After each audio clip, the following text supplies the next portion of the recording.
Have you heard anything at all? Have you been approached?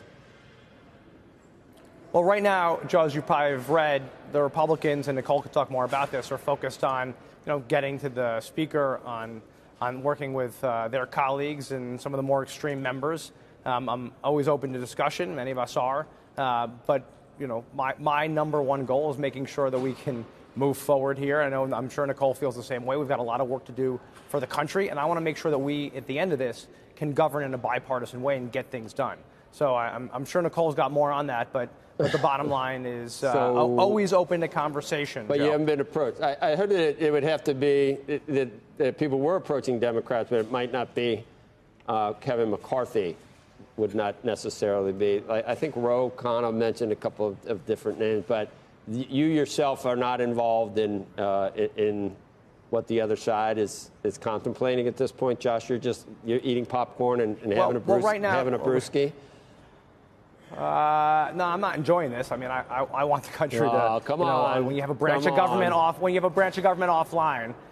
Listen. I think right now the Republicans have made it clear that they're trying to work this out on their side and get forward. I just really want to make sure at the end we're able to get things done like we have for the last couple of years in a bipartisan way, Nicole and I. Right. And we saw yesterday the president in Kentucky with Senator McConnell on one of the things we're able to get done together on the infrastructure package, right? So there's a lot we can do, and we've got work to do on affordability, on a lot of issues for the country. So I'm hoping we can get past this and not go into yet another day of gridlock here.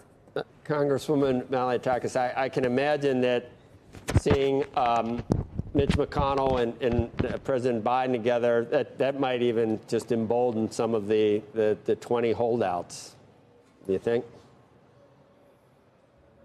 Emboldens them, but the reality was the infrastructure package was a good thing for our country. It's a great thing for New York City. We're seeing a lot of investment coming into my district, particularly, whether it's the Staten Island Ferry, our Staten Island seawall, our transit system, our ferry system, and our ports that are so needed to get this economy. We can't have a third world infrastructure situation in this country, and I thought it was an important legislation. That's why I worked with Josh to get that across the finish line. We want to see more common sense policies coming forward. We want to secure the border. We want to ramp up energy independence to lower food and gas prices on American families. We can't do any of this stuff if we don't have a speaker. And so, look, I think Kevin McCarthy has been very open, has been very honest. He has incorporated the suggestions of the entire conference. We didn't like the way things were run under Nancy Pelosi. We want to have ample time to read legislation. We want to know the impact of bills on inflation. We want to make sure that if we're spending money on a program, that it's coming from somewhere. It's just not adding on to our $31 trillion debt that is truly destroying this country. And what we need to do is really come together at this point, because he has made those changes. He has implemented those suggestions into the rules. And, there's 10% that are holding out are, really hurting the entire institution that is trying to move forward here and govern, do what the American people elected us to do.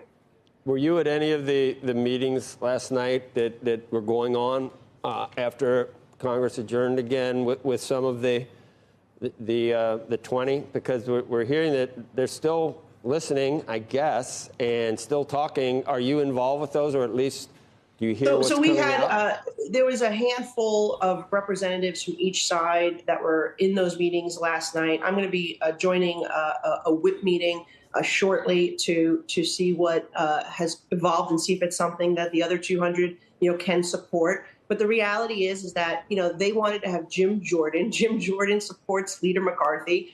They respected the decisions of and the opinion of President Donald Trump. President Donald Trump is supporting McCarthy as well. And so at this point, these individuals are serving as obstructionists. It seems that they're holding out to get on particular committees, to get assurances of certain pieces of legislation.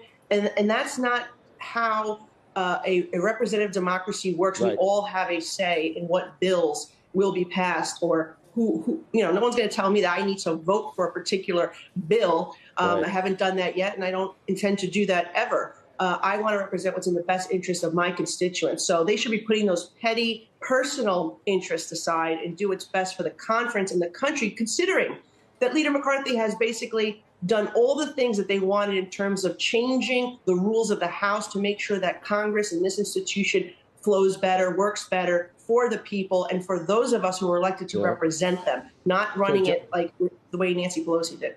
Josh, you keep voting for Hakeem Jeffries. You say you want a speaker, you want the House to do its business, blah blah blah, all that stuff. You could vote for Kevin McCarthy. You and 10 other guys and gals. And Nicole can vote for.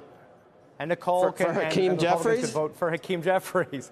So we get six. That's not the same thing. That's not the same thing because the Republicans control the House now, Josh. If you really were concerned with no, they don't. That's the point. Well, they do. They've got a majority. Their caucus has it. They may not control themselves, but they control the House. Go ahead. Joe, no, as I said earlier, we're open to any conversation, and I continue to have conversations. That's, our job. I want to get things done, as we always do, and I want to make sure that we're able to actually govern after this is all over, and I think Nicole and I agree on that. My concern overall is with the direction they're headed in is just bowing to extremists and letting them control the institution and unable to get things done, unable to deal with the debt ceiling issue, unable to make sure that we stand up to China and address Ukraine and affordability issues in the United States, right? I mean, there's a lot we've got to do, as we proved the last Congress, right? Standing by our veterans, making sure we dealt with prescription drug prices, on the infrastructure bill, standing by law enforcement. We got a lot done. I want to make sure that whatever comes out of this, it's sudden like that. You don't have a few people controlling from the extreme right, controlling the institution. We need to be able to govern.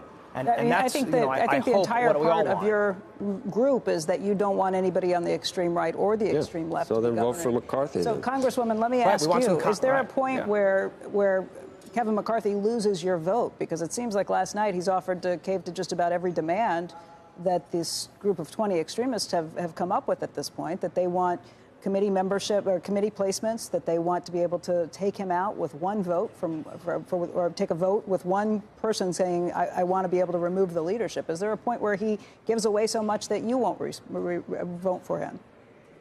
I don't see that happening. Look, Kevin has earned this. He's the one who has crisscrossed across the country, recruiting candidates, supporting candidates. If it were not for Kevin McCarthy, we would not be in the majority. He has done so much to win 2 consecutive cycles to bring us to the place where we are. He is our leader, and we should be working all together moving forward. What's really frustrating about this entire thing is we as an entire conference agreed on the first pieces of legislation that we wanted to see passed, right? 87,000 IRS agents need to be repealed.